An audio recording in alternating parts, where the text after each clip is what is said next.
तो ध्यान देना, मेटल से मेटल स्टार्ट कर देते हैं। देखो, मेटल एंड मेटल पहले पढ़े हो, इसके फिजिकल बातों को लेकर, फिजिकल प्रॉपर्टी लेकर पढ़े हो, ठीक है। अभी हम लोग जानेंगे ये सब कहाँ से है। जैसे एलिमेंट्स के बारे में पहले पढ़े थे, जो सेम काइंड ऑफ मॉलिक्यूल से मिलकर बनता है। तो एलिमेंट का ही 3 टाइप्स समझ लो। इसके प्रॉपर्टी पे, इलेक्ट्रॉन लेने एंड देने के प्रॉपर्टी पे कितने था एलिमेंट्स? 3, मेटल्स, नॉन मेटल्स और मेटलॉइड्स। एलॉय तो बनाया था, ठीक है। मतलब मेटल्स एंड नॉन मेटल में हम लोग देख रहे हैं कि एलिमेंट से ही निकल के आया है। जो एलिमेंट को हम लोग पढ़ के रोके थे ना, 9th क्लास में पढ़े थे एलिमेंट्स के बारे में, जहाँ पर देख रहे हैं सेम काइंड ऑफ मॉलिक्यूल मिलकर क्या फॉर्म करता है? एलिमेंट। जिसमें हम लोग अभी 20 ही पढ़ रखे, 1 to 20 पढ़े हो, ठीक है। तो 1 to 20 में कुछ मेटल्स थे, कुछ नॉन मेटल और कुछ, सॉरी एलॉय लिख दिए, मेटलॉइड्स, ठीक है। तो मेटल्स देखेंगे क्या होता है, उसका प्रॉपर्टीज से जानेंगे, नॉन मेटल जानेंगे। और मेटलॉइड्स क्या होगा? वो कुछ ऐसे एलिमेंट जो मेटल्स भी हो सकते हैं और नॉन, दोनों का प्रॉपर्टी बीच बीच में शो करता है। इसको सेमीकंडक्टर भी बोलते हैं। क्या बोलते हैं? Semi conductor. जैसे तुम जो पढ़े हो उसमें तुम्हारा एग्जांपल में बोरोन हो गया, सिलिकॉन हो गया, जर्मेनियम, इलेक्ट्रिसिटी में बताया था जर्मेनियम के बारे में, ठीक है। तो ये सब कुछ एग्जांपल याद रखो अभी के लिए, क्या चीज़? मेटलॉइड्स का, ठीक है।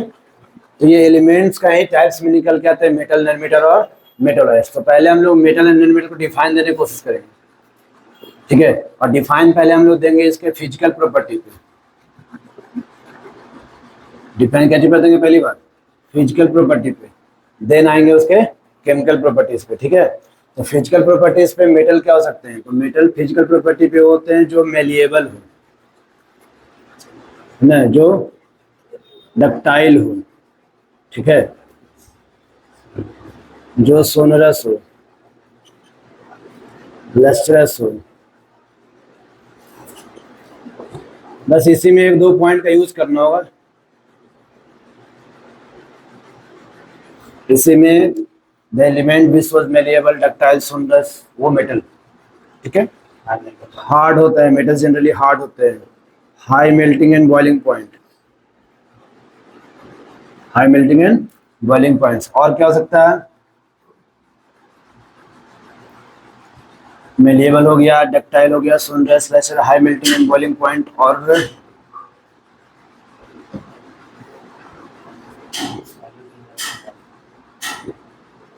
Electrical conductive, good conductor of heat and electricity बोलेंगे, गुड कंडक्टर ऑफ, हाँ ये सॉलिड वही चीज हो।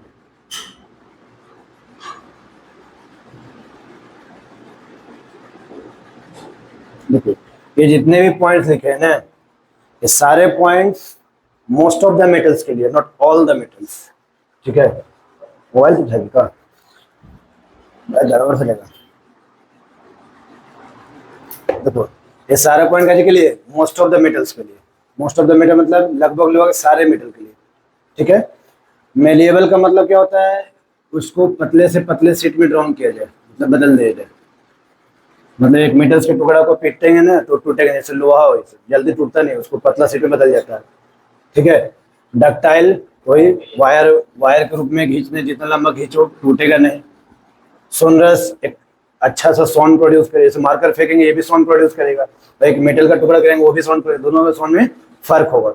जो शार्प साउंड अच्छे से देगा हमको क्या होगा? सोनरस, मेटल्स होंगे।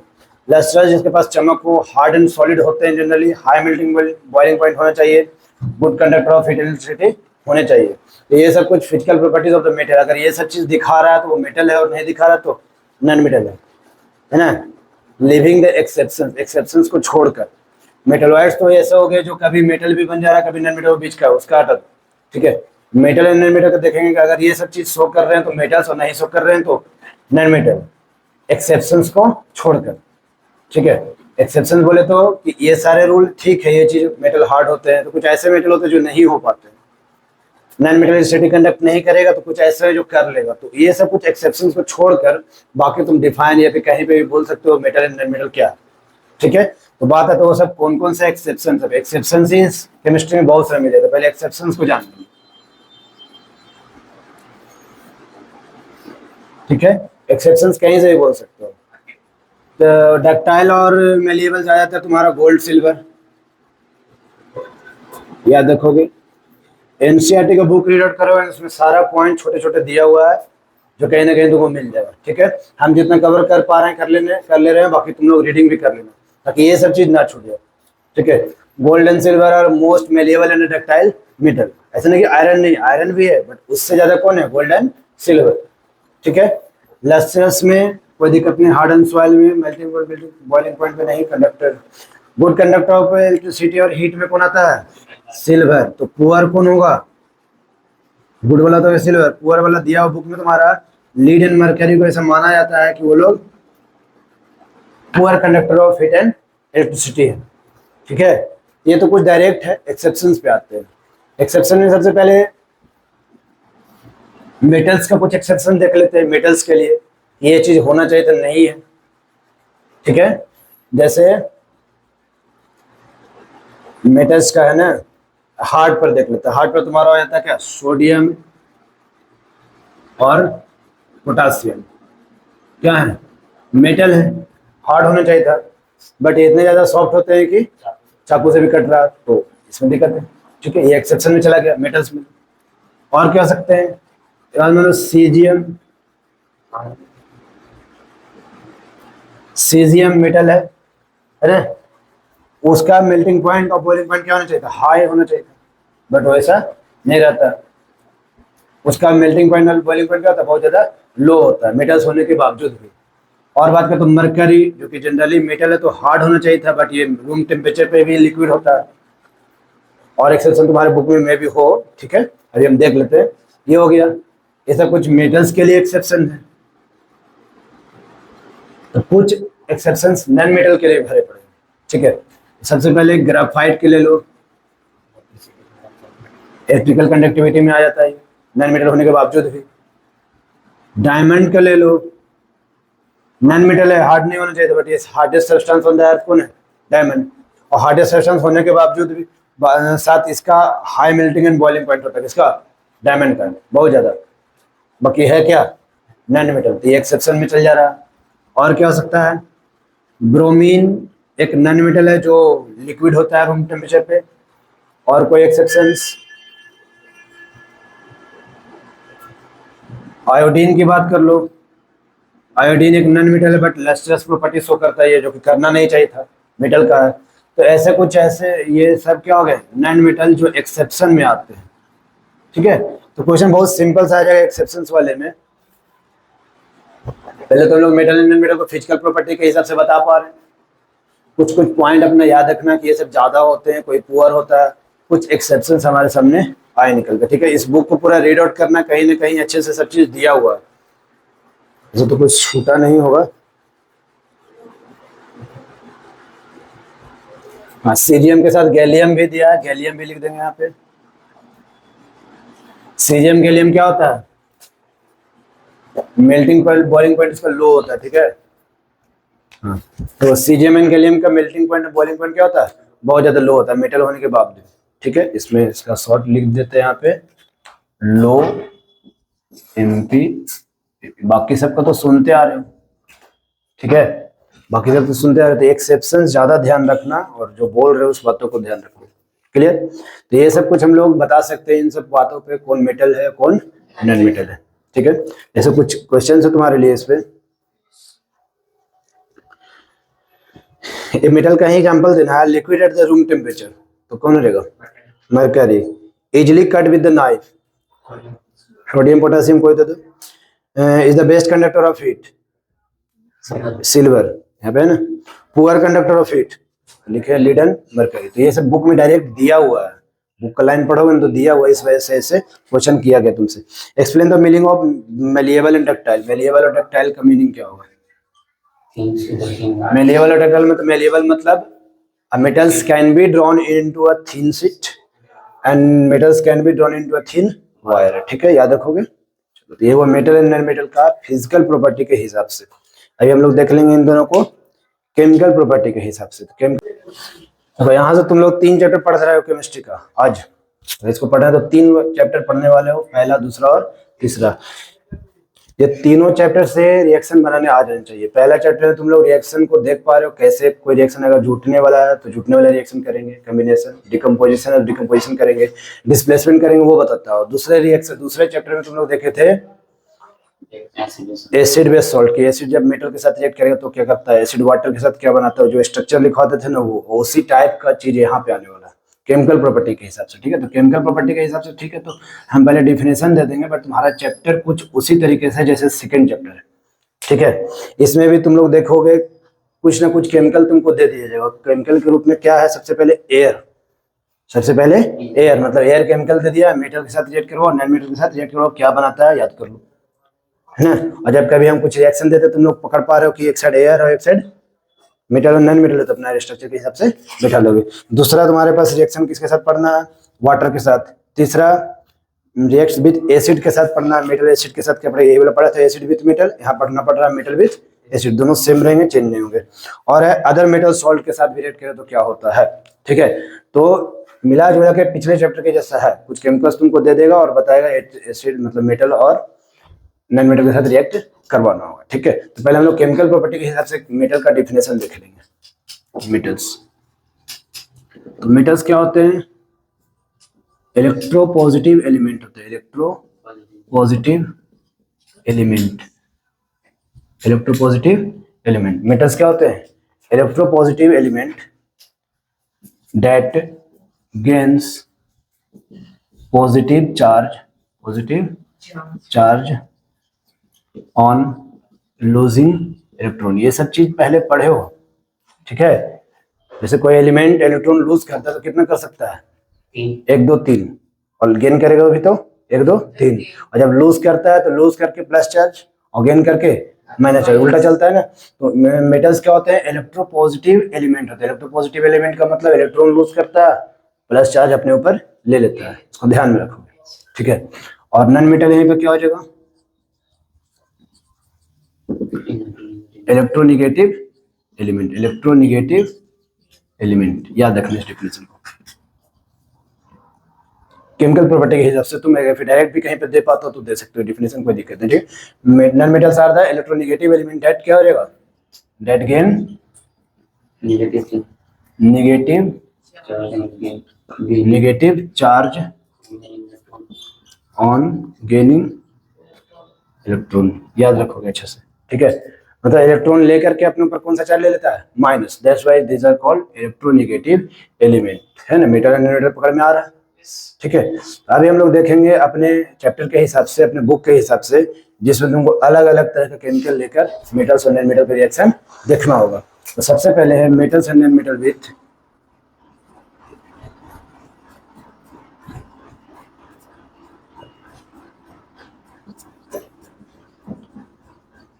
एयर में जनरली हम लोग ऑक्सीजन का यूज करेंगे, पहला पढ़ रहे हैं, हो सके आज भर इतना ही रहेगा, पहले पर रखेंगे। ठीक है, फिर स्टॉप कर लेंगे।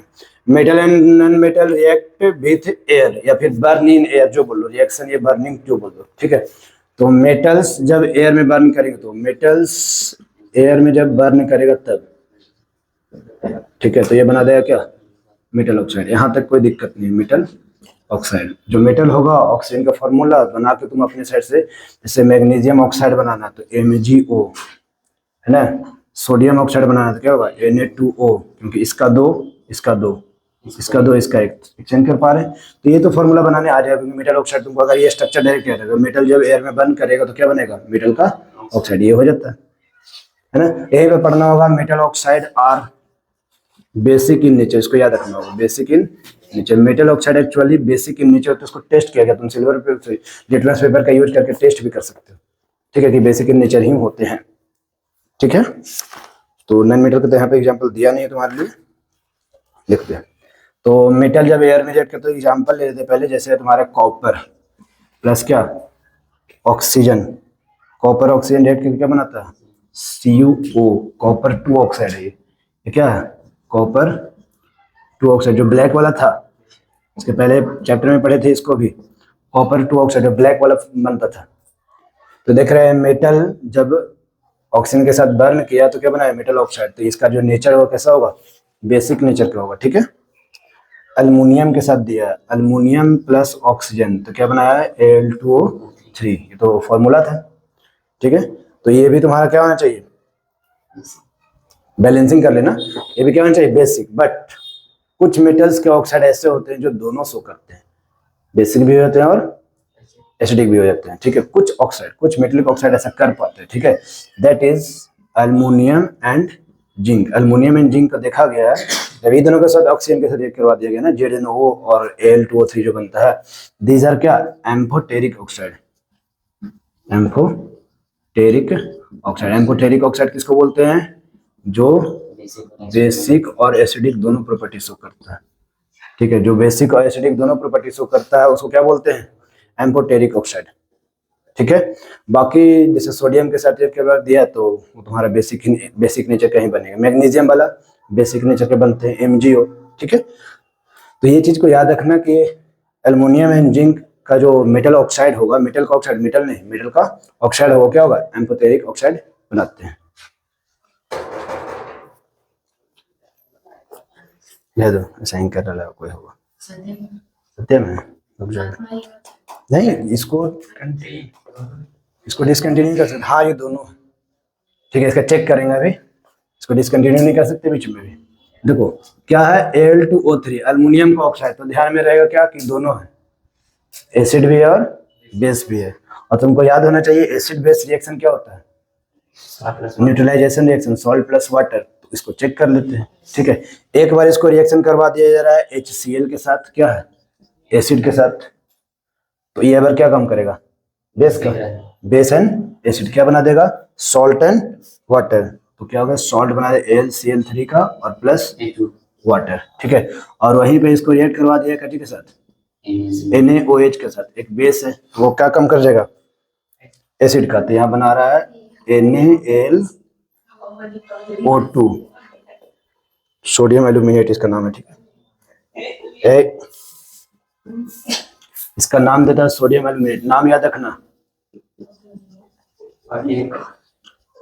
ये तो तुम्हारा हो गया सोडियम एल्यूमिनियम क्लोराइड, उसमें कोई दिक्कत नहीं, ठीक है, वो सिंपल है। ये फॉर्मूला थोड़ा सा अलग है, सोडियम एल्यूमिनेट। तो ये चीज में हम लोग देख पा रहे हैं कि यही मेटल ऑक्साइड एसिड के साथ भी रिएक्ट कर जा रहा है और बेस के साथ भी कर जा रहा है। अगर इसको लाएंगे ना, इसको, तो ये इसके साथ कर जाएगा, इसके साथ नहीं करेगा, क्योंकि दोनों बेस हो जाता है, ठीक है। बट यहाँ पर एक बार में ही दोनों एसिड भी बन पा रहा है, ये बेस भी बन पा रहा है, ठीक है। So that it, that's why it is called क्या, एम्फोटेरिक ऑक्साइड, ठीक है, ध्यान में रहेगा। अब सुनो, metal, most metal oxide are insoluble in water but some of this dissolve in water to form alkali. Metal oxide जो भी बनते हैं ना, ठीक है, बेसिक इन नेचर होते हैं, बट ये ज्यादातर इनसॉल्युबल इन वाटर होते हैं, इनसॉल्युबल इन वाटर एक्सेप्ट कुछ, ठीक है। तो एक्सेप्ट कुछ को लिखना पड़ेगा हमको। क्या देख रहे हैं कि जो मेटेलिक ऑक्साइड होते हैं, मेटल ऑक्साइड, वो इनसॉल्युबल इन वाटर होता है, इनसॉल्युबल इन वाटर होता है, एक्सेप्ट नहीं, या फिर समझ लो कि कुछ मेटल ऑक्साइड ऐसा होता है ना जो पानी के साथ रिएक्ट करके कुछ और बना देता है। तो जैसे तुम्हारे पास है Na2O कैसा होगा, मेटल का ऑक्साइड है ना, बेसिक इन नेचर ही होगा ये। K2O मेटल ऑक्साइड है, बेसिक इन नेचर होगा, दोनों को पानी में घुलाया गया या पानी के साथ समझो कि रिएक्ट करवाया गया, तो दोनों फॉर्म कर लेता है। ये फॉर्म कर लिया NaOH और ये फॉर्म कर लिया KOH, which are alkali. Alkali मतलब होता है स्ट्रॉन्ग बेस, स्ट्रॉन्ग बेस को क्या बोलते हैं, अल्कलीस, ठीक है। स्ट्रॉन्ग बेस को क्या बोलेंगे, अल्कली। अल्कली मेटल क्या होते हैं, जो अर्थ वाले मेटल होते हैं, डायरेक्ट अर्थ से निकल जाते हैं, और उससे जो बनता है उसको क्या बोलते हैं, अल्कली, मतलब सीधा स्ट्रॉन्ग बेस। और ये स्ट्रॉन्ग बेस है भी, इसका pH ना 14 के अराउंड जाता है दोनों को।